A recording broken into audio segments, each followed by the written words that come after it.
Top on the brief this morning is a statewide broadcast by President Bola Tinubu coming 4 days into the ongoing nationwide protest characterized by mixed outcomes. He decried the violence unleashed by hoodlums and commiserated with the families of those who lost their lives. The president then appealed to protesters to suspend the ongoing protests and instead dialogue with the federal government. Now, besides highlighting some of the efforts of the federal government across sectors to cushion the impact of the twin economic policy, the president defended why the fuel subsidy is no longer an option. The president went on to ask security operatives to continue to secure lives and property, but insists that his administration will not tolerate anarchy, ethnic bigotry, and unconstitutional action. I am especially pained by the loss of lives in Borno, Jigawa, Kano, Kaduna, and other states, the destruction of facilities in some states, and the wanton looting of supermarkets and shops, contrary to the promise of protest organizers that the protest will be peaceful across the country. The destruction of properties set us back as a nation, as scarce resources will be again used to restore them. I commiserate with the families and relations of those who have died in the protest. We must stop further bloodshed, violence, and destruction. As the president of this country, I must ensure public order in line with the constitutional oath to protect the lives and property of every citizen. Our government will not stand idly by and allow a few with a clear political agenda to tear this nation apart. President of Nigeria, Bola Tinubu. In the meantime, mixed reactions have trailed the president's speech in the management of the protest. Some berate the speech of the president, claiming that he did not address the main issues that led to the nationwide protest in the first place. In the first instance, describing it as another form of campaign targeted at politicians and not those who yearn for a better livelihood. They are that they're not ready for dialogue. For others, the president should be given time for the policy to take desired effect. Why will anybody want to dialogue with a president that did not even acknowledge that people died? That is not holding the security agencies accountable for people dying. The president has not said, oh, give me 3 weeks, I will meet the demand. If you watch what is going on now at the social media, some people carrying a flag of Russia, they are not part of us. They are not the protesters. Policies have been enacted, and he has started doing everything that requires to be done to make sure that the impact of these policies are mitigated. And he went ahead today in his speech to repeat them one after the other.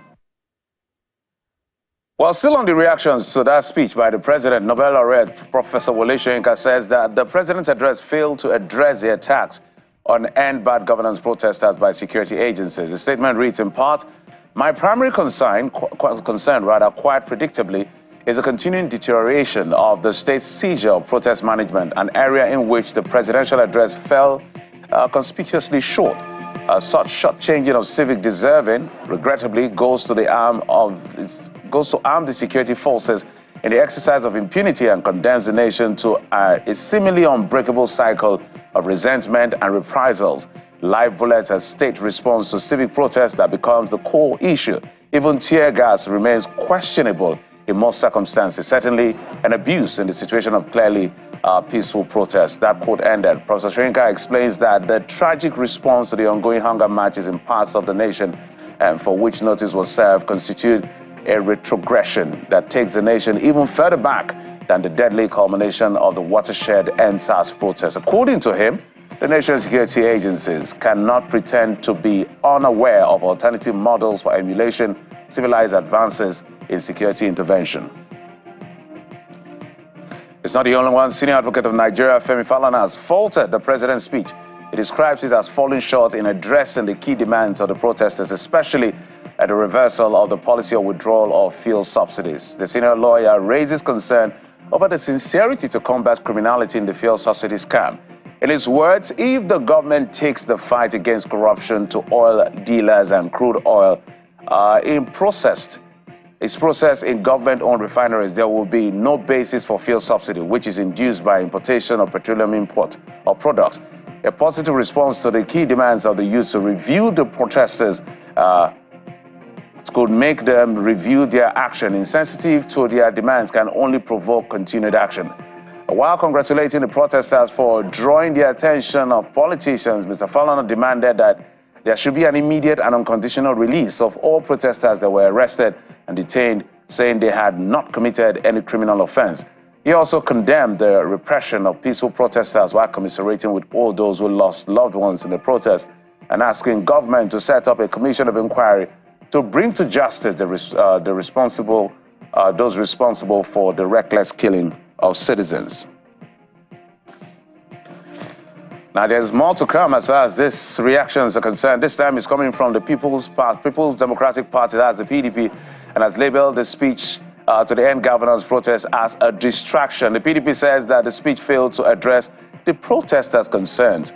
In a statement by the national publicity of the PDP, Mr. Debo Ologwagba, he believes the president's speech clearly demonstrates the All Progressives Congress administration's insensitivity towards Nigerians and the dire situation in the country.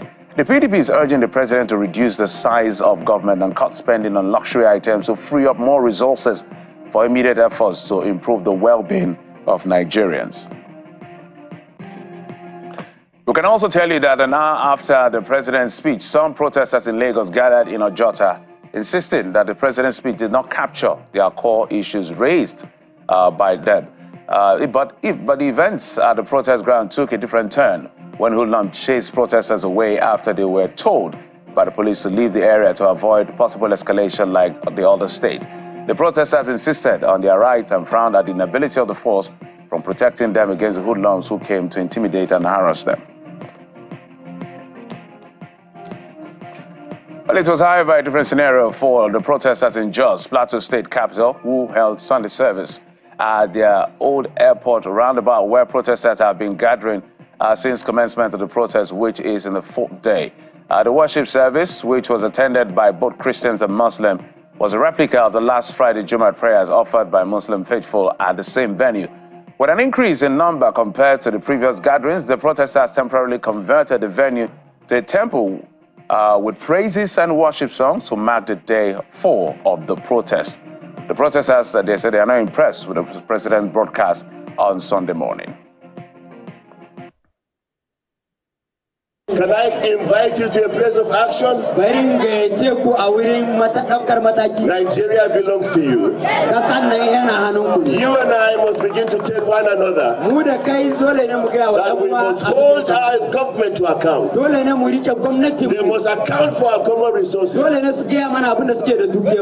If you think we are antagonizing you, then respond to our needs. We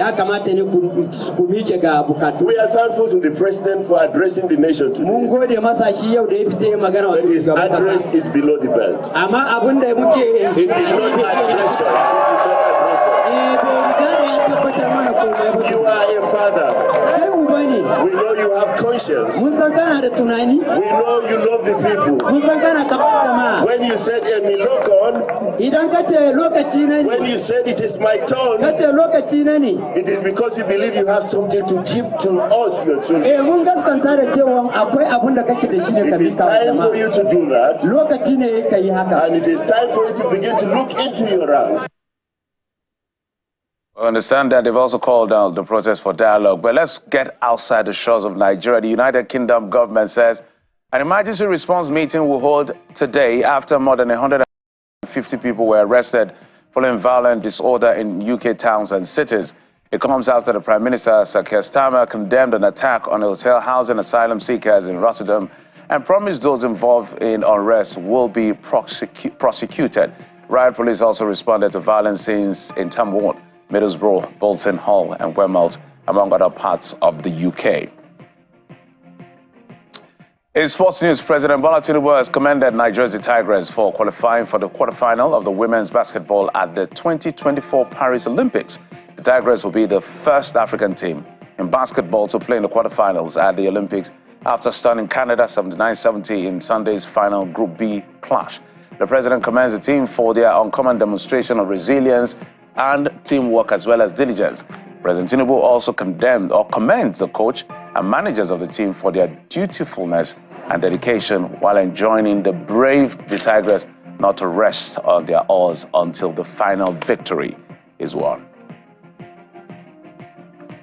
Well, those are the stories we've been tracking for you in the last 24 hours and earlier part of today, and we'll shape part of our conversation on the program and literally the rest of the day.